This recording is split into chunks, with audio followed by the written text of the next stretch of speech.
Trump impôs mais sanções e revogações de vistos contra indivíduos brasileiros, sendo a mais séria destas a aplicação da Lei Magnitsky contra a esposa de Alexandre de Moraes, a advogada Viviane Barros de Moraes, e uma empresa ligada à família do ministro, o Lex Instituto de Estudos Jurídicos. E o secretário do Tesouro americano, Scott Bessent, explicou o racional por trás dessa nova rodada de sanções e, conversando com repórteres, deu um aviso bem claro aos bancos brasileiros. E é sobre isso que eu quero falar nesse vídeo, até porque tenho visto alguns comentários não tão precisos sobre por que agora a esposa do ministro também foi incluída, alguns afirmando que foi meramente pelo fato de ser esposa de Alexandre de Moraes, e não é bem esse o caso. Então eu quero começar trazendo o tweet do Scott Bessent, porque a verdade é que este é um novo capítulo na crise diplomática entre os dois governos e uma tensão que segue escalando e é a primeira sanção após a condenação de Jair Bolsonaro. Mas o Scott Bessent disse o seguinte, Alexandre de Moraes é responsável por uma campanha opressiva de censura, detenções arbitrárias e processos politizados, inclusive contra o ex-presidente Jair Bolsonaro. A ação de hoje deixa claro que o Tesouro americano continuará a ter como alvo indivíduos que fornecem apoio material a de Moraes enquanto ele abusa dos direitos humanos. E esta foi uma postagem repostando a postagem do Tesouro americano, e que eu comento a seguir. Hoje o Tesouro está sancionando a Lex Instituto de Estudos Jurídicos Limitada por seu apoio ao juiz do Supremo Tribunal Federal Alexandre de Moraes.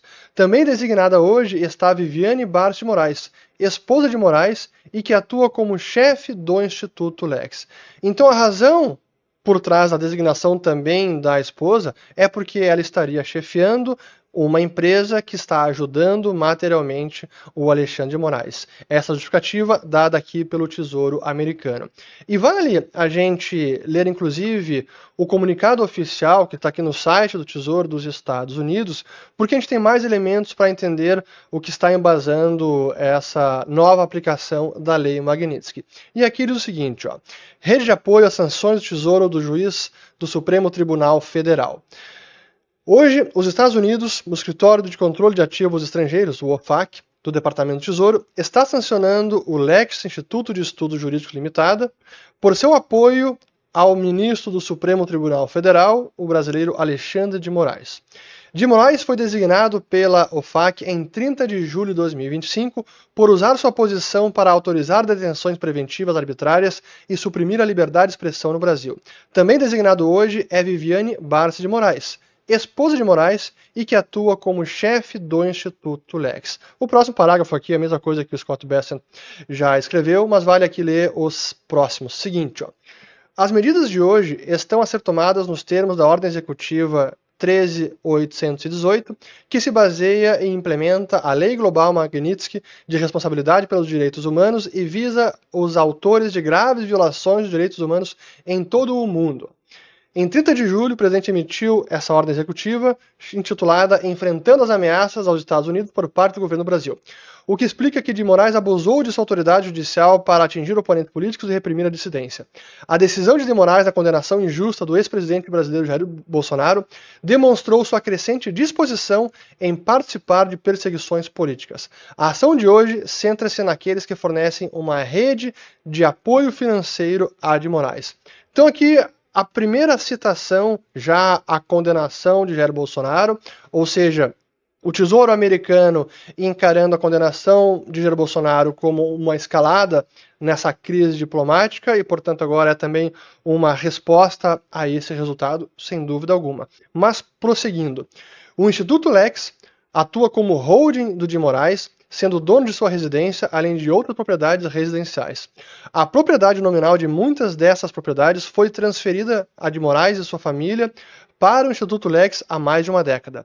A esposa de Alexandre de Moraes, Viviane, é sócia-gerente do Lex Instituto e é a única gerente administradora do Lex Instituto desde sua criação em 2000. Juntos, o Instituto Lex e Viviane detêm a riqueza da família de Moraes. Então, claramente, o que o Tesouro americano está justificando é que o Instituto apoia materialmente e financeiramente as atividades de Alexandre de Moraes e já que a esposa faz parte do Instituto, ela, por consequência, está designada nesta aplicação da Lei Magnitsky. Estou descrevendo o racional aqui do Tesouro Americano. E os últimos dois parágrafos: o Lex Instituto está sendo sancionado de acordo com essa ordem executiva por ter auxiliado materialmente, patrocinado ou fornecido suporte financeiro, material ou tecnológico para ou bens ou serviços para ou em apoio a de Moraes, uma pessoa cuja propriedade e interesse em propriedade estão bloqueados de acordo com a ordem executiva. Viviane está sendo sancionada de acordo com a ordem executiva por ser ou ter sido uma líder ou funcionária do Lex Instituto, uma entidade cuja propriedade e interesse em propriedade estão bloqueados de acordo com a ordem executiva como resultado de atividades relacionadas à posse de Viviane. Então vejam como já é uma consequência de um indivíduo de Moraes ter sido sancionado e entidades ligadas a ele ou empresa ou quem esteja auxiliando materialmente na interpretação do Tesouro Americano pode ser sancionado, como acaba de acontecer agora com o Lex Instituto e também a esposa dele, porque era ou quem liderava esse instituto. E além dessa sanção de hoje, nós tivemos o anúncio de vistos que foram revogados. Aqui estão as pessoas, só para também deixar registrado: o José Levi, que é ex-AGU e ex-secretário-geral de Alexandre de Moraes no TSE, o Benedito Gonçalves, ex-ministro do TSE, Ayrton Vieira, juiz auxiliar do Moraes no STF, Marco Antônio Martim Vargas, ex-assessor eleitoral, e Rafael Henrique Janela Tamay Rocha, que era juiz auxiliar de Moraes. Então esses indivíduos aqui tiveram os vistos revogados. E aí, para encerrar, o que foi a entrevista que o Scott Bessent deu para repórteres no dia de hoje, que ele disse o seguinte, ó: na ligação de segunda-feira com repórteres, Bessent alertou que as instituições financeiras que lidam com os funcionários sancionados também podem estar na mira de Washington. Qualquer instituição financeira brasileira que lide com indivíduos sancionados também deve considerar essas ações cuidadosamente. Fecha aspas, disse o Scott Bessent. Então, um recado mais claro que esse não é possível e mostra como essas sanções, a Lei Magnitsky, ela tem consequências sérias, por isso a gente vem aqui cobrindo o tema desde seu início e buscando entender as repercussões de indivíduos e empresas sancionadas e como isso pode repercutir, inclusive, no nosso sistema financeiro nacional.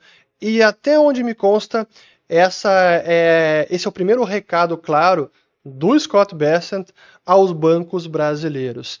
E até a título de curiosidade, eu acabei de ler o livro Alerta Vermelho, que é do autor americano e investidor, o Bill Browder, que era o patrão do Sergei Magnitsky, o advogado tributário que foi preso e morto numa prisão na Rússia, e a lei é inspirada no que aconteceu com ele e os abusos que ele sofreu diante das autoridades russas. Mas a gente entende o racional por trás dessa lei e o objetivo de atingir não apenas os envolvidos diretos, mas também aqueles que estão envolvidos indiretamente, que de alguma maneira estão ajudando os sancionados manterem as suas atividades criminosas. E essa é a ideia por trás da lei, e assim se busca matar financeiramente os sancionados e, se alguém ajudar, quem está ajudando também. Esse é o racional por trás, e por isso é fundamental acompanhar como essa situação vai escalando, entendendo como o governo brasileiro responde e como o Tesouro Americano pode responder à resposta do nosso governo. Mas, por enquanto, novamente, nenhum sinal de mudança, nenhum sinal de voltar atrás ou de distensionar, pelo contrário. Os dois lados seguem escalando. Agora é aguardar o que pode acontecer. Espero ter gostado desse vídeo, compartilhem, se inscrevam no canal, ative o sininho e volto no próximo.